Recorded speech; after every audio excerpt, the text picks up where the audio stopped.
Welcome everyone to our Facebook Live Newsmaker event today. I'm Florence Graves. I'm the founding director of the Schuster Institute for Investigative Journalism, which is based here at Brandeis University.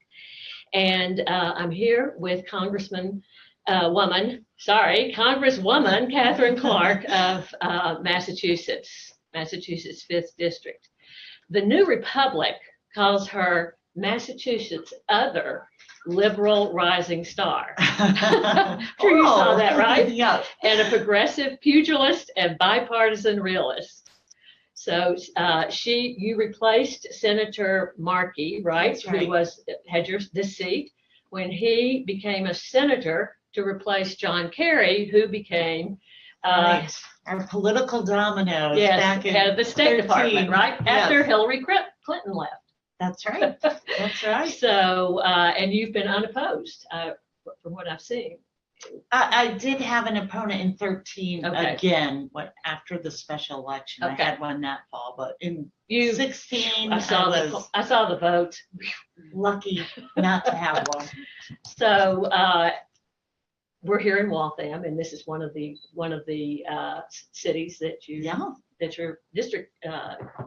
So you've been a strong fighter and proponent of funding to fight the opioid crisis, and you were recently in the news for the Trump administration's move to defund addiction treatment in the Affordable Care Act. So I wanted to ask you about the Affordable Care Act. Yeah. Since talk about newsmaking yesterday, right? Yesterday, that's right. So we're wondering, you said, do you want me to read you what you said? Why don't you tell me what you thought about that? About the you said Republican Republicans just betrayed American families. Yeah, and that sums it up. I agree with her. I do think it's a betrayal. What they are saying and what this bill does are very different things. Really? And I think they're saying, don't worry about pre-existing conditions. Mm-hmm. This will give you more flexibility. It will reduce premiums. And as you know, I don't see how any of those things hold up to be true when you look at the framework of this bill. Really? What we know is that 24 million Americans are going to lose health care. What we know is there's a new tax on older Americans, age 50 to 64. What we know is that we're taking billions out of Medicaid, which not only affects very low-income people. Billions, did you say, or billions millions out of Medicaid? Out of Medicaid, but it's also, Medicaid has really become, for the middle class, how we are helping fund our parents' care as they age. And with Alzheimer's, that has certainly affected my family and affected so many families, there is just an increasing need for Medicaid funding. And so this bill is going to be so destabilizing for hospitals, especially rural hospitals, where not only is that the only access for health care, but it's really the job centers for many parts of our country. So this has long range and wide ranging consequences for American families.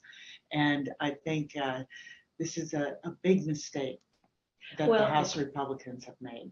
It's not the law yet, right? That's right. And so what do you see? You would think from the victory lap yes, in the you Rose would. Garden that it is. And but the news reports it even. thankfully is not. And we really have to focus in on weighing in as citizens and lawmakers on the Senate side to make sure that our voices are heard. Back in March, when this proposal first came up in one of its previous forms, the American people really weighed in. And as I walked through the office building, you could hear the phones ringing in offices. I've never seen anything like that. But the Republicans learned from that, brought this up very last minute, didn't really have a chance for people to come to the Capitol, although we had quite a crowd of protesters yesterday there. But now that we have time in the Senate, I think that is up to us to make sure our voices are heard and that we are pushing back against this bill. Up to us, meaning citizens. And in other words, you're saying anyone out there who's listening to this, who's hearing you, weigh in. And you know, this is a question though. A lot of people aren't sure whether, you know, the stuff just goes in the trash, mail, that you know, you don't really get a report of the calls. What's the best way for them to weigh in? The calls are still, they're old fashioned, but we keep track of all of it. Do you? You know, but calls are, they're a very good and immediate way to have your voice be known. And don't be afraid to call your senator on this bill, even if you think they agree with your position, because it helps us to hear from our districts. That's interesting. I know that we kept track back in March of the calls that we received, and we received 5 calls asking us to support Trump Care, and over 2,300 asking us to oppose. And so we use that in, you know, our press releases and in talking to the media, talking on the floor, because it allows us to know where our district is and what are the concerns back at home when we're making these critical decisions in Washington. Is this bill, as you understand it, does it affect women specifically in any negative way? Very clearly. Really? I think that this bill has really made being a woman a pre-existing condition again. And what do you mean by that? Well, I mean that it strips out maternity care. It has all maternity care has put very specific as an essential benefit. I see. That is to be covered. It has the way certain amendments were added on the Republican side.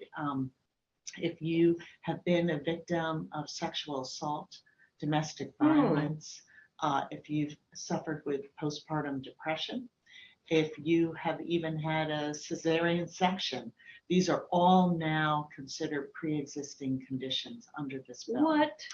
So it really, for women, this is really turning the clock back on progress we've made to be able to make our own healthcare decisions and to be able to have a full access to healthcare that all women deserve, no matter what their income levels. Well, I'm sure you will be busy, right? And That's right. And as a member of the Democratic club, so to speak, that I guess you all have a plan to fight this. I mean, what's your plan? What's the plan? So we did It's been one day. Everything we could on the House side. We are in the minority, and we made this vote as close as possible. So we're really going to do 2 things. One is continue to educate the American people about what is in this bill and the devastation it would be. It's a loss of at least $1 billion for Massachusetts healthcare. You're kidding. If it went through, and Really? that goes up to potentially $2 billion over time. That's devastating. And that is something that, as we look at tight tax revenues in this state for the state budget, we really need those partners with the federal government around Medicaid. It's critical for our hospitals. It's critical for the Commonwealth to be able to access quality health care. So we're going to continue to tell that story and make sure that people are weighing in, that they're letting the Senate know how critical this bill is to them and to their families. And we're also going to keep the pressure on the political side and make sure that folks at home in districts where their representatives voted for this bill understand how that vote impacts them and how they need to be holding their member accountable and need to be weighing in, because it will be coming back to the House. No matter if the Senate passes any version, it's very unlikely to be exactly the same. Right. And so it could come back for conference. Right. There are a couple other questions that I would like to do really quickly. One of them, I mean, I definitely want to ask you about the presidential conflicts of interest bill but first, we had a question that was submitted online. Oh, great. When we sent out a press release saying that, tweet us questions. Okay. And so this is about foreign policy. And the question is, where do you stand on on intervention in North Korea and Syria? Yeah. And have you signed Congressman Jim McGovern's letter? Which stipulates that Congress be involved. Yes, I have. I have not Jim McGovern's been an incredible leader on this issue, and we are in full agreement that whatever we do, we need to go back and authorize use of military force, the AUMF. Congress really has a constitutional responsibility to take this up, to debate it, to see what the different proposals are and what our options are. And we haven't wanted to do that under this Republican leadership, either under Speaker Boehner or now under Speaker Ryan. And it's hard, and there are no easy choices in either Syria or North Korea, but that's our responsibility. And it is way past time that we do that. North Korea, very tough to have a military intervention. I think we have to continue talking with China, make sure the pressure on China, who North Korea's largest trading partner is China. We can ratchet up more sanctions. We just passed additional sanctions yesterday after the healthcare bill on North Korea, but the United States has limited tools that we can use. But President Trump seems to have been baiting him in a way. Well, I think that's one of the dangers. President is that a strategy? Well, I haven't seen a strategy, and I think one of the dangers of this president is his, I think if we're going to be charitable, spontaneity around foreign policy, which I hope he's beginning to understand that when the President of the United States speaks, it has repercussions across the world, and you have to be measured, have done your homework, been thoughtful, and using our diplomats and our State Department. Some career State Department people have such vast expertise. Right. So I hope we will see far less tweeting and far more measured, well thought out strategies put forward. And a lot of people are afraid. Yeah, and I think it is part of, you mentioned the conflicts of interest bill. Part of that comes out of, we have an unprecedented presidency. We have never had a president in the last 40 years when we really began to ask our presidents to divest themselves of business holdings, who didn't do that voluntarily. Right. But that's the situation we're in here. And I think it sets up a constitutional problem with the emoluments clause and gifts from foreign governments. And it also sets up an ethics problem.